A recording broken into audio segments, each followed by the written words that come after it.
Are you there? You listening? Can you hear us? I'm good to go. Say hello to Michael Corbin from SWEPCO. Hi, my pal Mike. Good morning, Aaron. How are you? So, Aaron, Good. why are you broadcasting from Casa de McCarty this morning?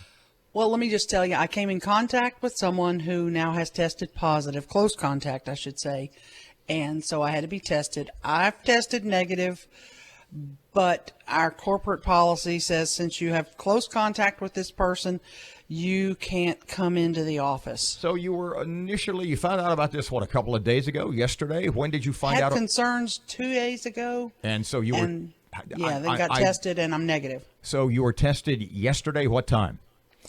I don't know the exact time. I'm not sure. Noon? 10:30ish. I don't know. Okay, so in the morning, but you had the result within hours. Yeah, just a couple of hours. I knew that I was negative, but I also knew at about that same time that other person was positive. So you're negative, Since and I had close contact, I had to let people know, and they said you can't come in. And you'll be getting test updates every couple of 3-4 days, something like that. That's the plan. Michael Corbin from SWEPCO is here. I was looking.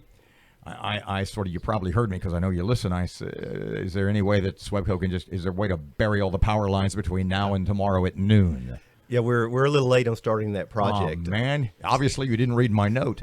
I saw a map last night, and it was the whole map was potential power outages.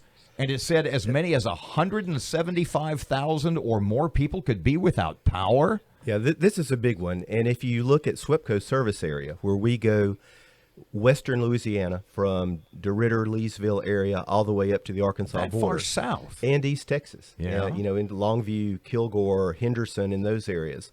The storm's coming for us. But we're ready. I asked Richard Llewellyn, Weather Channel guy, last hour, I said, any way we can dodge this bullet? And he said no.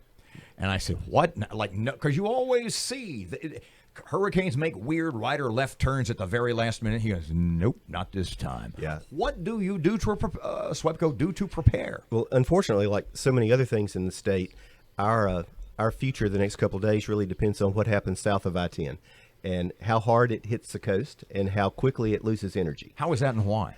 Well, it's upgraded to a Category 3 now.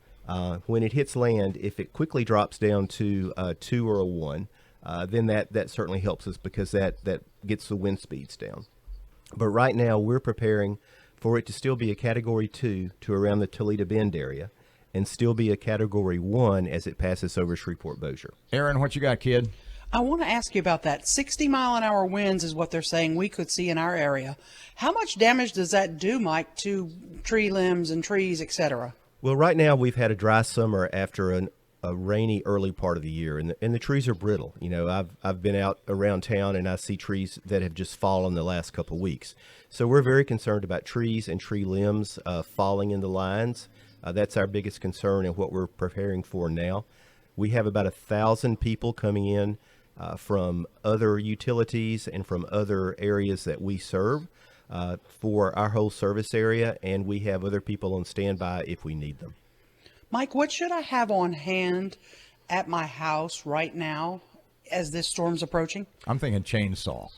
Well, chainsaw's great, but I think we just go back to basics. We are telling people that if worst case scenario, there could be areas where there's a 5 to 7 day outage.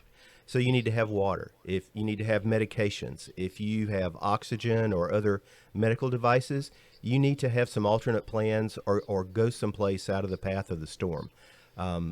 We can't start making repairs until the winds die down to around 30 miles an hour.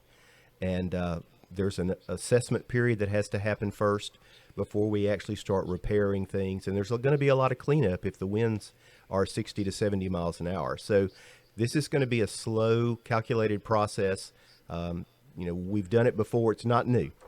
Pardon my electrical outage naivete, but you said something that I just thought was really interesting. You can tell me if you have an idea of the percentages. My sense was that the winds blew so hard that it blew the wires down. Does that happen too, or is it almost always like tree limbs crashing in or stuff like that? It's everything. We will have, if you have a pole that has rotted at ground level, the wind can compromise that pole and the pole falls over, takes the wires with it.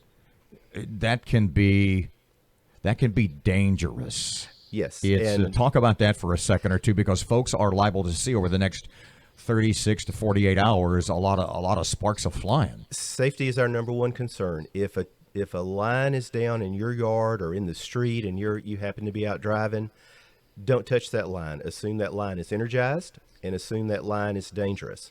Call 911, call SWEPCO, let us know where that line is. Aaron, what Okay, you got? We Mike, got time for yeah. one more.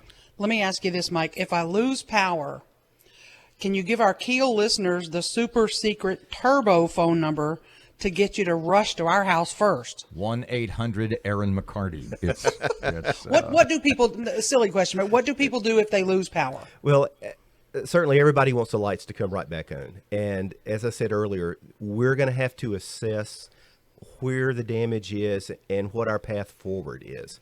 It is a very scheduled process. We'll have people on the ground that are looking at every one of our circuits and saying, here's where the damage is, here's what it's going to take, here's what we need to get it fixed. And then we get a schedule of repairs. if the power goes out, wouldn't it be, do I solve anything by calling? I mean, I figure my lights are out and that you're going to turn them on eventually, and there's a million people trying to call. Is it really worth my time to go, hey, my lights are out? If your whole street's out, we probably know about it. If you live at the end of a dirt road and you're the last house on that road, it's a good thing to let us know. But today is the day to stock up on some water, make sure all your batteries are charged in your phones and your computers, and just be ready, because worst case we could also lose cell phone coverage for a little while.